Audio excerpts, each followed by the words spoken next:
This is Narratrix. Tonight, reality may not be what it seems. In unsettling stories, whispered moments where the world broke, time skips, doubles, doors that never existed. But listen carefully, one is a lie. And here's the catch. You get one guess. If you're the first to get it right, you could be featured in the next video, lending your voice to the next nightmare. Or, if you'd rather stay in the shadows, I'll simply whisper your name in the dark. Now, let's begin.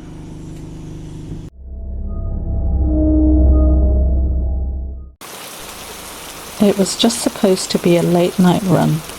Fast food, a quick treat, something to make the night feel lighter. Darren was driving home from his sister's house. His son Eli, 9 years old, was half asleep in the back seat, hoodie pulled up, seatbelt slack across his chest. It was 2:03 a.m. They passed the glowing arches of a 24-hour McDonald's, familiar, bright, a small pocket of warmth in the cold, dark stretch of highway. "Hey, bud," Darren said. "Want fries?" Eli stirred, nodded without opening his eyes. So they pulled in. It wasn't empty. 3 cars ahead of them, lights on, engines humming. But no one was moving. The first thing Darren noticed was the brake lights. Bright red, glaring. Too still, too perfect. The second thing was the man in the pickup 2 spots ahead, slumped forward, hands on the wheel, eyes open, not blinking, just still. Then the radio static started. Darren reached to adjust the knob, but it wasn't static. It was quiet clicking, like a clock stuttering. He glanced in the rearview mirror. Eli was staring out the window, completely awake now, pale. "Dad," he whispered, "I don't think they're real." Darren chuckled, nervous. "They're probably just tired. Late shift, zoning out." But even as he said it, he noticed something wrong. The smoke. The guy in the car ahead, he had a lit cigarette, but the smoke wasn't moving. It just hung there, spiraling in mid-air, frozen. Then, the air changed. It got heavier, thicker. Like walking into a room that had just been vacuum sealed. The pressure in Darren's ears dropped. And then, total silence. No hum from the engine, no night insects, no wind, just nothing. It felt like the whole world had hit pause. He tried to roll down the window. Nothing. Tried to honk. The button was soft, unresponsive. He turned to Eli. "Put your hand on the window," he said. Eli did. And the window was cold. Not glass cold, icebox cold. Frost started forming around the boy's fingertips. Then, all at once, the lights flickered. The cars revved. The line started moving. The smoke curled upward. The cigarette dropped to the ground. The man in the pickup scratched his head like nothing had happened. Darren blinked. His hands were shaking on the wheel. Eli looked dazed. "Dad," he said, barely above a whisper. "Where did we go?" Because that's what it felt like. Not like they had been frozen, but like they'd been somewhere else, just for a minute. The drive-thru window opened. A young woman handed over the bag of food with a cheery smile. "Sorry for the wait," she said. "System glitch happens sometimes." Her eyes twitched a little when she said it, like she'd practiced the line before. "How long were we stopped?" Darren asked. "Oh, maybe 30 seconds. "More like 5 minutes, he muttered. She just smiled. "Have a good night." Back on the road, Darren checked the clock. It was 2:57. They had only been in line for 2 cars, 1 order, but nearly an hour had passed. Eli didn't speak until they were almost home. "Do you think we got skipped?" Darren didn't answer, but when they got out of the car, he noticed something strange. The food was cold. Not lukewarm, refrigerator cold, as if it had been sitting there for hours, inside the bag. The fries were soggy, the burger wrapped was slightly open, and tucked beneath it was a second receipt, time-stamped 1:27 a.m., half an hour before they even pulled into the lot.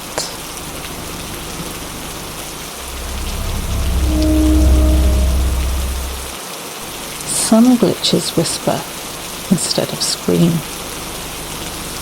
You ever live with someone so long you know their footsteps? Not just the sound, but the weight, the rhythm, the subtle thump of them walking past your door. That's what makes this story hard to explain, because Sarah knew her roommate's footsteps, and that night she heard them, even though her roommate wasn't there. It was a Thursday, cold, mid-semester, nothing special. Sarah was in her room working on a paper due at midnight.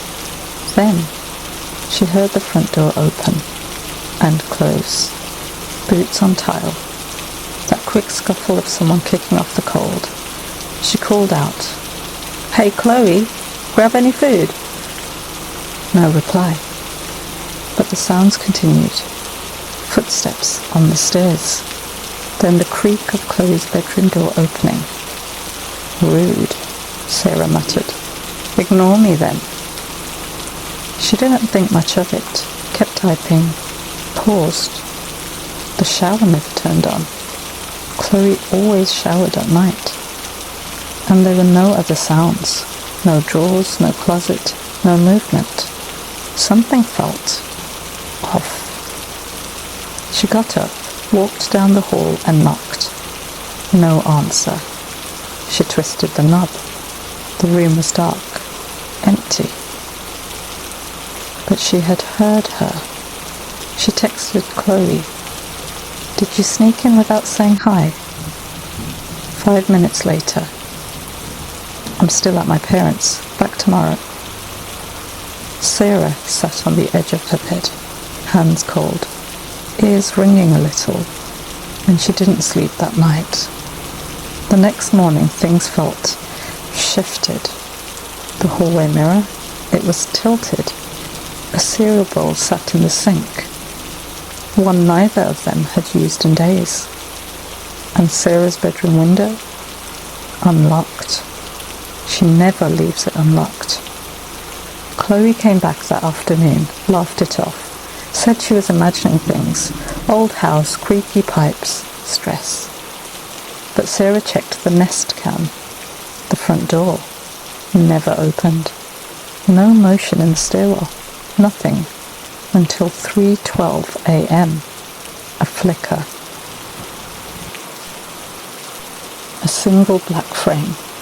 Then everything resumed. And in that single second, the mirror was already tilted. The bowl was already in the sink. Whatever happened off camera. That night, the footsteps came again. 6 steps, a pause, 6 more, then a slow, deliberate creak. Her own bedroom door, starting to open. They say ghosts haunt the past, but some things, some glitches, they don't care about time. They just walk the floors they remember, even when they're not supposed to be here anymore.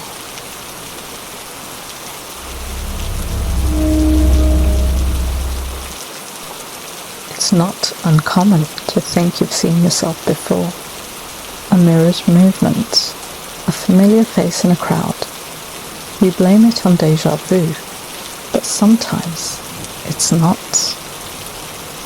Cassie was just trying to get to work. Wednesday morning, 7:14 a.m. Same commute, same route. Her coat still smelled faintly of coffee from a spill the day before. The 47 bus pulled up late, and she climbed aboard with a half a dozen strangers. The heat inside hit her like a wall, that sticky kind of warmth that fogs the windows and smells like wool and wet shoes. She grabbed a seat near the middle, plugged in her headphones, let her mind wander. 3 stops later, she glanced toward the back and froze. There was a woman sitting alone. Same chestnut coat, same hair, dark shoulder length tucked behind the left ear, same black boots, slightly scuffed, and the face, Cassie's own, expressionless, still, staring out the window, just sitting there, herself. She blinked, looked again, still there, a beat too long, a breath too short. She thought maybe it's a coincidence, a weird look-alike, but then she noticed the scratch, a tiny white mark on the coat sleeve, just like the one Cassie got last week on the subway turnstile. Her heart started racing. She looked down at her hands. One of them was shaking. She turned her head again, but the woman was gone. Gone. No one had gotten off. No footsteps. No shift in the bus. Just gone. When Cassie finally got to work, she sat in the break room and cried. Not out of fear. Not because she didn't feel alone anymore. Not in a comforting way. In a watched way. That night, she stood in front of her bathroom mirror for almost 10 minutes, watching herself, tilting her head, smiling, frowning, making sure her face still felt like hers.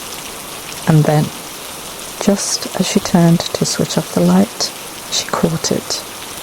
A second reflection, just a flicker, still smiling when she wasn't. She stopped taking the bus, but sometimes, when she walks past a fogged window or a storefront mirror, she swears she sees her reflection, a half a second late. And it's always smiling first.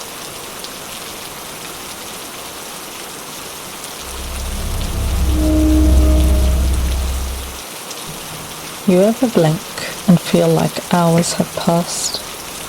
You ever look at a clock and know, something's wrong? This story isn't about seeing something. It's about what you don't see. And how much time can vanish without taking you with it. It was meant to be a quick drive. 2 friends, Milo and Jay, heading back from a long weekend out in the mountains. Music low, coffee in the cup holders, sun already dipping low. They took Highway 9, the usual route. Milo had driven it a dozen of times. Jay had the GPS open, more out of habit than need. The map said they'd be home in 2 hours and 16 minutes. It wasn't a dark night, just quiet. The kind of quiet where you start to notice the hum of the tires more than the music, where the world often feels stretched a little too thin. About 45 minutes in, they passed a diner with a flickering sign. Jay remembered it because the flicker was rhythmic, like a pulse. Then a mile marker, MN87. They didn't talk much, just the kind of tired, where even thinking feels loud.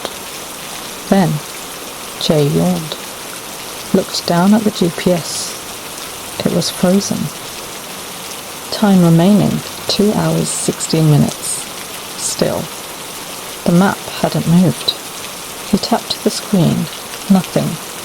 Then it flashed, updated, and it now read 24 minutes to destination. They were almost home. Jay sat up. Dude, did we miss something? Milo blinked. They looked around. Different trees, different sky. The gas tank. Only one tick lower than it had been 45 minutes ago. Jay checked the time. 9:43 p.m. It should have been just after 8. Milo gripped the wheel tighter. That's not possible.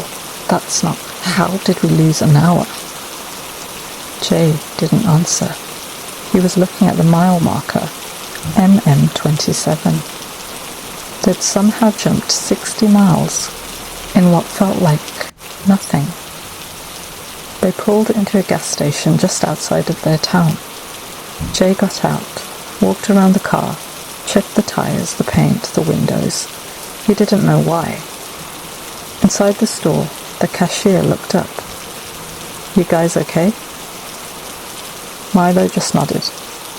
Jay, without thinking, asked, You ever lose time on this road? The cashier froze, then said, Happens sometimes.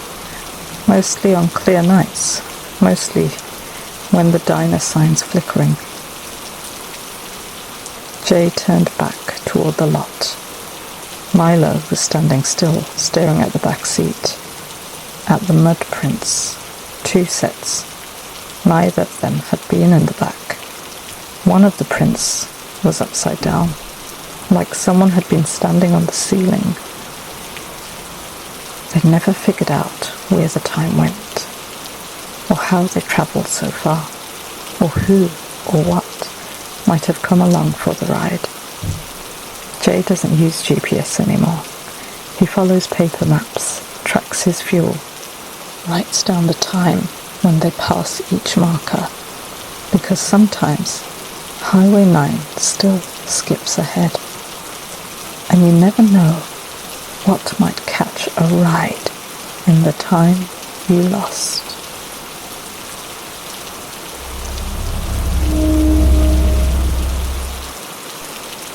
Some warnings don't come from friends. They come from strangers. And somehow, they know exactly who you are. Ben was in Chicago for a conference. Marketing consultant, mid-30s. Neat, forgettable, good with names, bad with faces. He had a 3-hour break between sessions, so he wandered down the river walk, past crowds, past shops, phone in one hand, coffee in the other. He didn't know the city, but the weather was nice, and it felt good to just drift. That's when he saw the man. Old, late 70s maybe. Long wool coat, thin face, white gloves. Standing by the bench like he was waiting for someone. And as Ben passed, the man turned. Ben. Clear as day. Ben stopped. He looked at him. The man didn't look familiar. Didn't smile. Just nodded. You've changed since I last saw you. Ben blinked. Sorry, do I know you? The man didn't answer. Just said, be careful tonight, and walked away. Ben stood there for a long minute, chalked it up to a mistaken identity.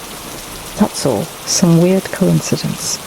Maybe he had a familiar face, but the voice still stuck. The way the man said it, not as a threat, Not as a joke, a fact. Be careful tonight. That evening after dinner, Ben took a shortcut to his hotel. An alley between two buildings. It was well lit, familiar. He'd walked it earlier. Halfway through, he heard the brakes. A van, tire squealing, coming out of nowhere, jumped the curb. Ben moved without thinking, tripped, fell, rolled. The van clipped a post where he'd just been standing. Another 2 seconds and police came, paramedics. Ben was fine, shaken but fine. The driver said he'd blacked out, didn't remember turning, didn't even know where he was. The next day, Ben went back to the bench where the old man had stood, asked around. No one had seen him. No one remembered an old man in gloves. He pulled security footage from a nearby ATM. At 3:22 p.m, the footage shows Ben walking, phone in one hand, coffee in the other. Stops, looks, pauses. But the man isn't there. Just empty air. Ben turning toward nothing, talking to no one. He never saw the man again, but sometimes Ben thinks about how the voice knew his name, how it knew to warn him, and how the footage didn't show the man at all. He wonders if it was an angel, a guardian, a hallucination, but mostly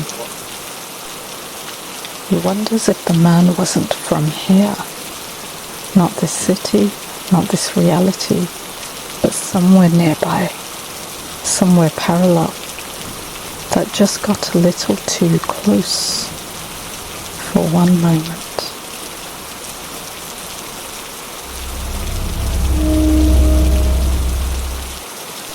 Loops don't always come with music.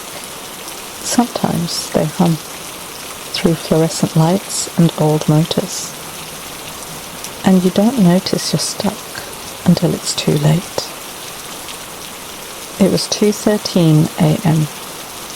Tyler was halfway through a cram session, 3 cups of instant coffee deep, and desperate for sugar.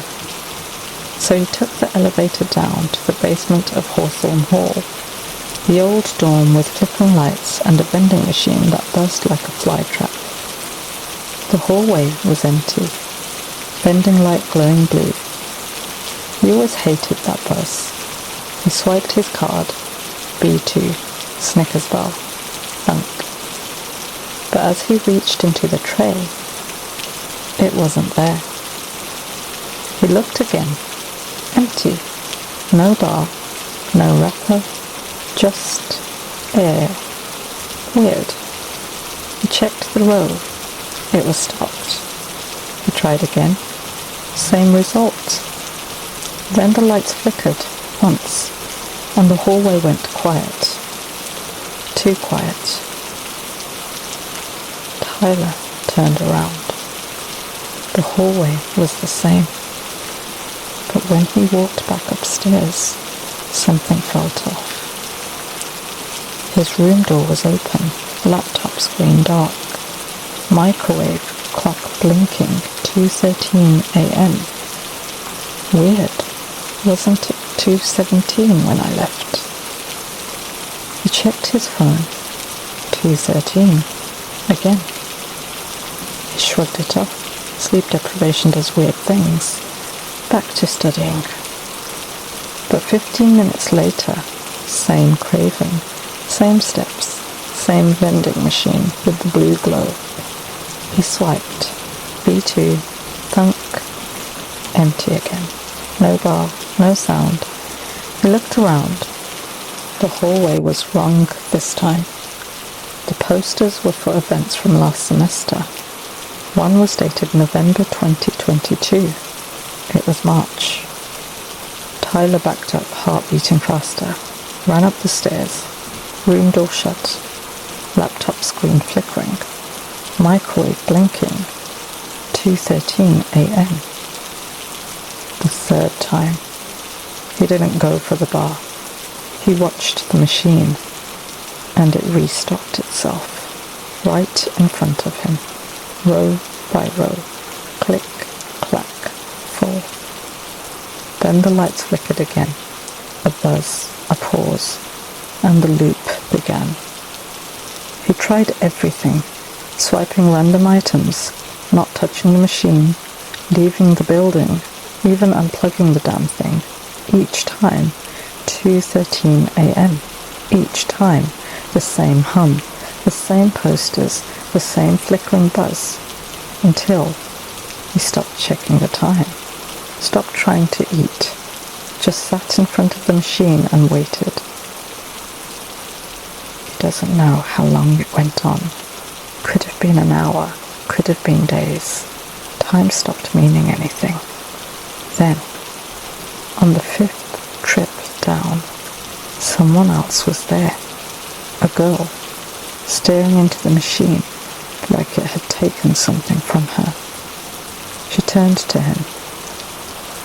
"How long's it been?" He opened his mouth, but didn't answer, because he didn't know. She looked at her phone. 2:13, she whispered. Still. They sat there together, didn't speak again, just listened to the buzz and watched the lights blink.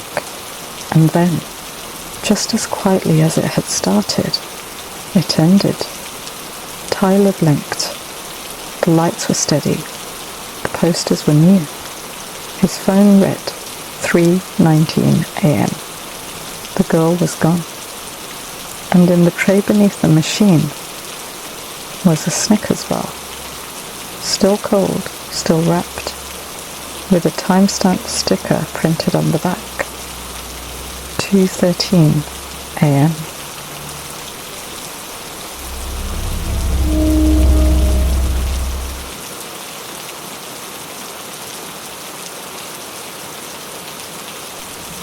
Mirrors are liars. They show you what's there, but only what they're allowed to. And sometimes they show what's not supposed to be. Liv had just moved into her new flat. Nothing fancy, second floor of an old terrace, creaky floors, slanted ceiling in the bathroom. But the rent was cheap, and she needed quiet. She was finishing her dissertation, psychology, perception studies. Ironic. She noticed the mirror on the second night. Not because it looked strange, but because she kept waking up at 3:33 a.m. every time. The first night, she just chalked it up to stress. Second night, same time, same feeling, like she wasn't alone. She walked to the bathroom, flicked on the light, splashed her face, and when she looked up, there was someone standing behind her. A girl, mid-20s, long hair soaking wet, wearing a white t-shirt dark with water, mouth slightly open, eyes wide, unblinking. Liv spun round. No one there. She checked the hallway, the window, the wardrobe. Nothing. She turned back to the mirror. Empty. She laughed, nervous. Maybe it was just a waking dream, sleep paralysis. She knew the science. The brain filling in patterns in low light. The third man factor. She knew the terms. She didn't sleep the rest of the night. The next evening, she taped a piece of paper to the mirror, blocked the glass. But she still woke at 3:33, and this time, she heard the dripping, steady, soft, wet. She peeled back the paper, and the girl was there again, closer. This time, she was smiling. Only in the mirror, still soaking, still not moving. Liv screamed, backed into the hallway. Her phone said 3:33. She didn't go back to sleep. The next day, she asked the landlord if anything strange had happened in the flat. He said no. Said the last tenant moved out suddenly, didn't leave a reason. That night, Liv stayed up. She didn't plan to sleep. Watched YouTube, blasted music, all lights on. But her eyes shut around 3:20, and she woke up at 3:33. She was already in the bathroom, standing, staring.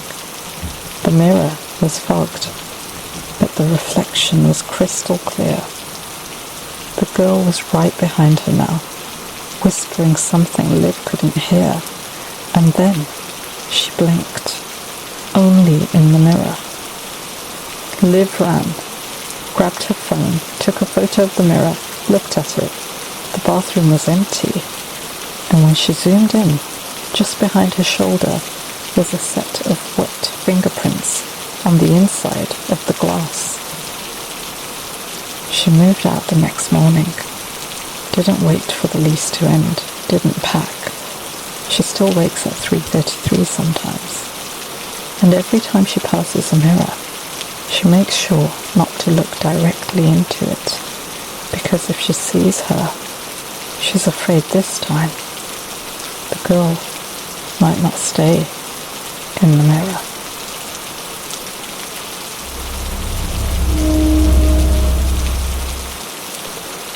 Most people live in patterns. Wake, eat, work, sleep. We don't question the loops until something breaks, or worse, starts looping back without asking us. Monica wasn't superstitious. She was a list person. Groceries every Saturday, same store, same route. Frozen first, produce last, self-checkout if there's no line. It gave her comfort. In a world full of mess, she had her 40 minutes of structure. But last Saturday, she noticed something. A kid dropped an apple in aisle 3. A man answered his phone by the soda fridge and said, "No, get the green one." A woman's car squeaked twice before turning left toward the dairy. All normal. Except the next Saturday, it all happened again. Same kid, same man, same woman, same lines, same turn, same apple. She didn't tell anyone. She chalked it up to deja vu, coincidence. Maybe she was tired. Maybe people really were that predictable. But it kept happening, week after week, the same.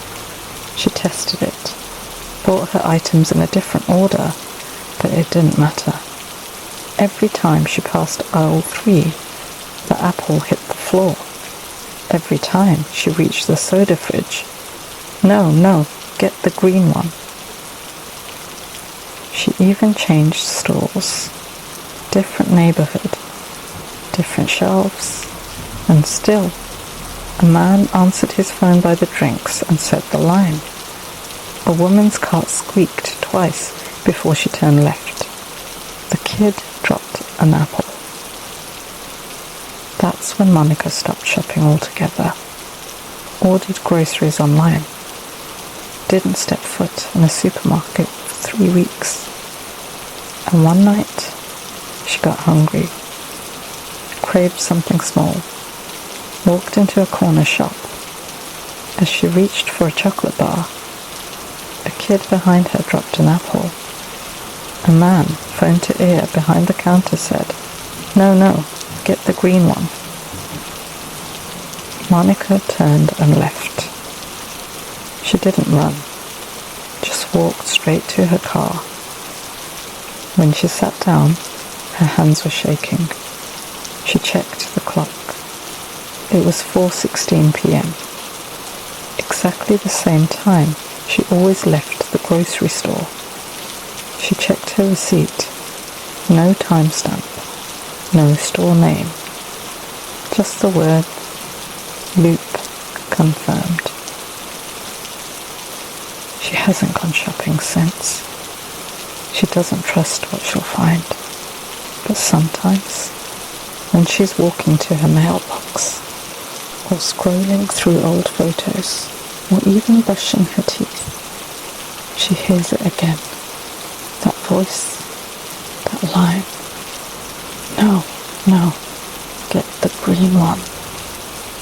And that's when she knows it's still happening. Only now, it's not just in the store.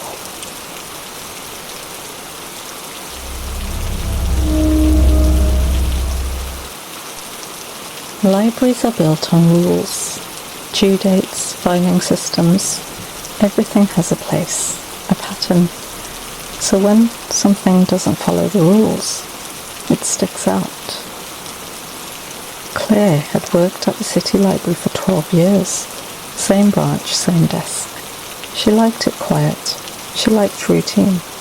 And she remembered people, especially the ones who showed up like clockwork.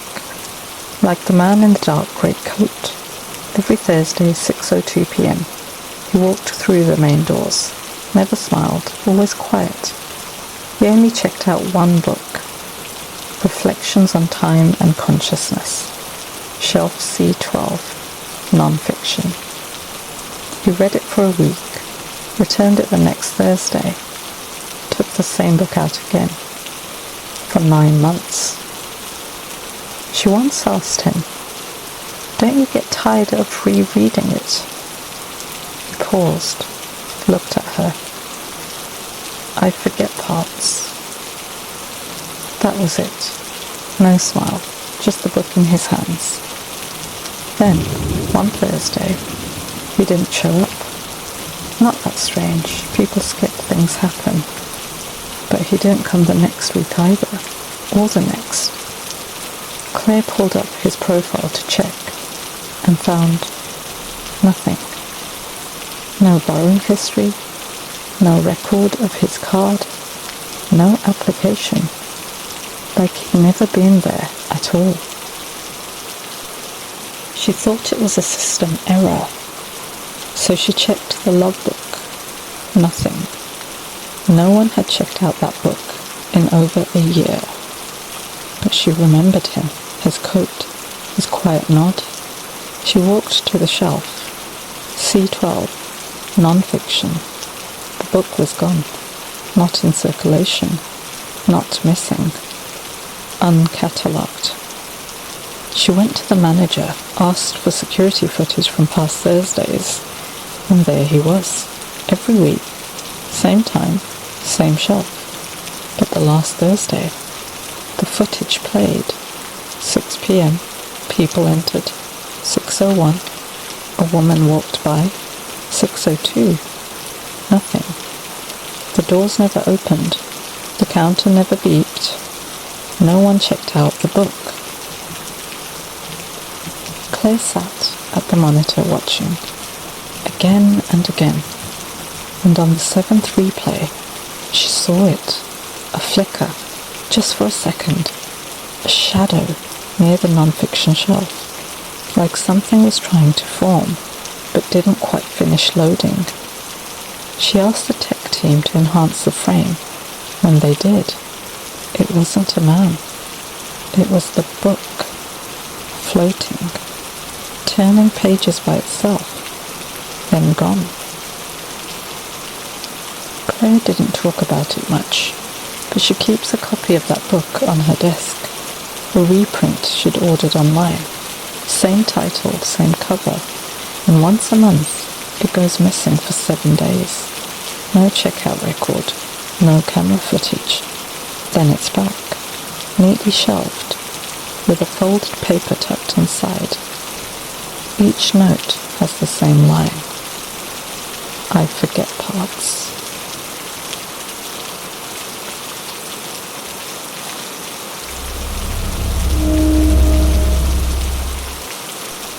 Hospitals at nights are different. Not quieter, just stretched.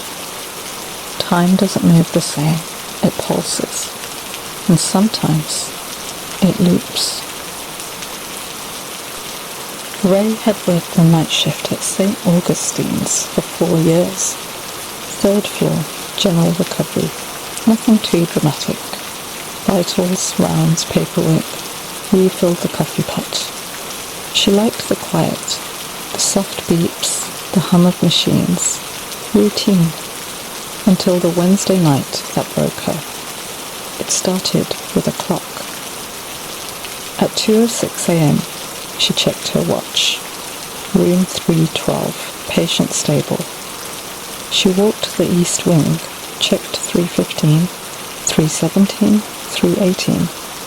Paused by the nurse's station to note vitals, checked her watch again. 2:06 a.m.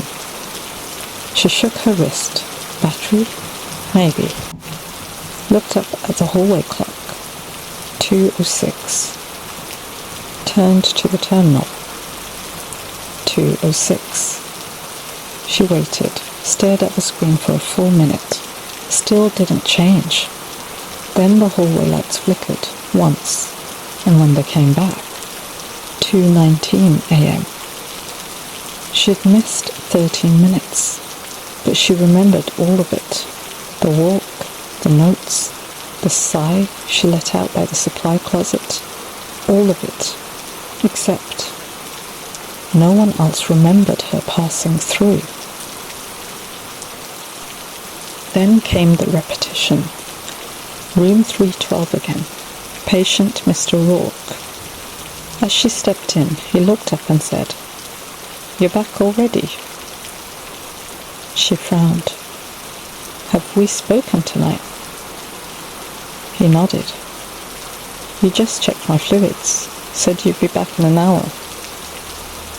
She hadn't. She'd just walked in. His chart? Vitals noted at 2:19. In her handwriting. She checked the camera log for the hallway. There she was, walking past room 312. Twice. Same path, same posture. Exactly 9 minutes apart. Except she'd only walked it once. She started noticing it everywhere. A nurse dropping a clipboard in 3:15. Every night, same angle. The vending machine restocking itself at 3:44 a.m. A call button lighting up, even when no one pressed it. Time was repeating itself, but only for her. So she stayed late, pulled footage from the past 7 nights, put it side by side, watched it on split screens, and then she saw it. Everyone else was looping. Same motions, same lines, same blinks, but not her. Ray was the only one who moved differently. A new walk, a new reaction, every night. It was like she was awake in a program that was replaying the same file on everyone else. She doesn't work nights anymore, but she still dreams about the 3rd floor. And in every dream, she's standing alone at the nurse's station, watching herself walk down the hallway, clipboard in hand, and in the reflection of the terminal screen, she sees everyone else standing still.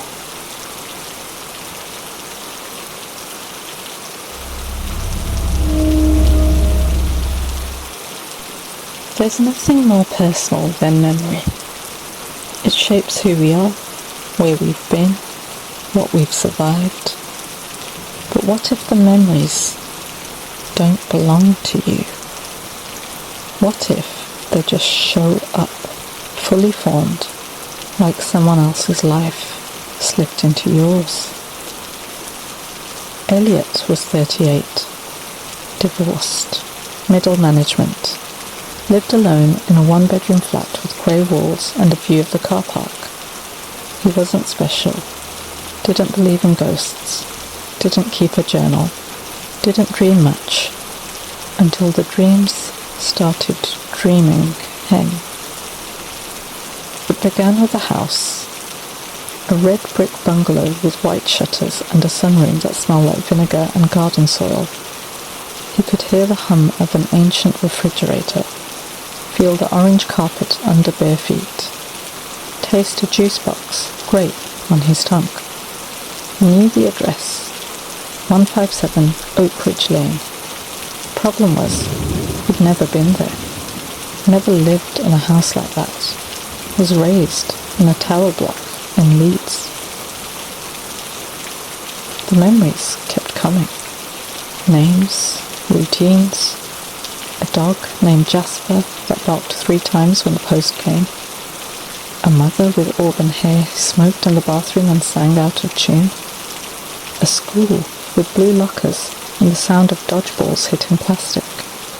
He saw it all, but none of it matched his past. Not one photo, not one document. We even called his mum. Did we ever live near a place called Oak Ridge? She paused. No, love, never heard of it. So, Elliot drove there. It was real. Same house, same shutters. Even the same wind chimes that jingled too fast in the breeze. He stood outside the gate, didn't go in, just stared. That night, he had a new memory. The attic. Boxes of VHS tapes.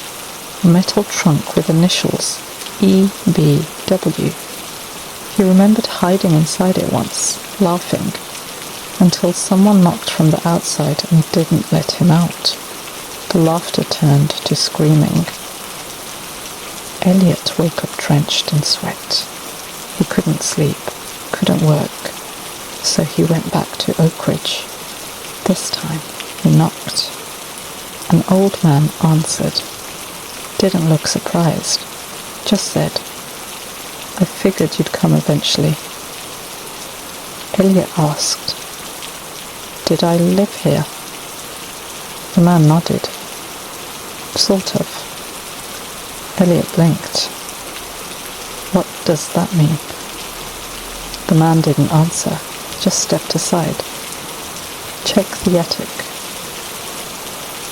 Elliot climbed the stairs, found the trunk. EBW. He didn't open it. He didn't need to. He sat down next to it, put his hand on the lid, and cried. Because suddenly, he remembered everything. Here's the part that matters. Elliot was adopted at age 5. No record of where he came from. No birth certificate. Only an ID number and a guardian signature. But when he opened the trunk later that night, he found a photo. A child standing in front of the house. Orange carpet inside. A dog beside him. Written on the back, Elliot B. Wilkes, 1989. The handwriting was his.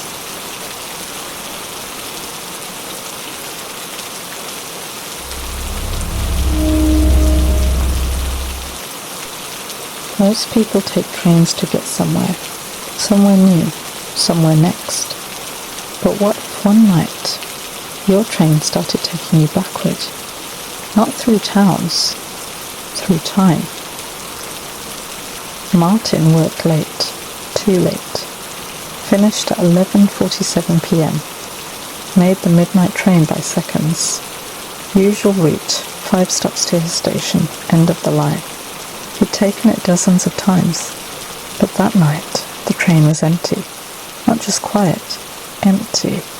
No passengers, no conductor, no voice announcements, just the dull hum of motion and the rhythmic click-clack of something too old to still be running.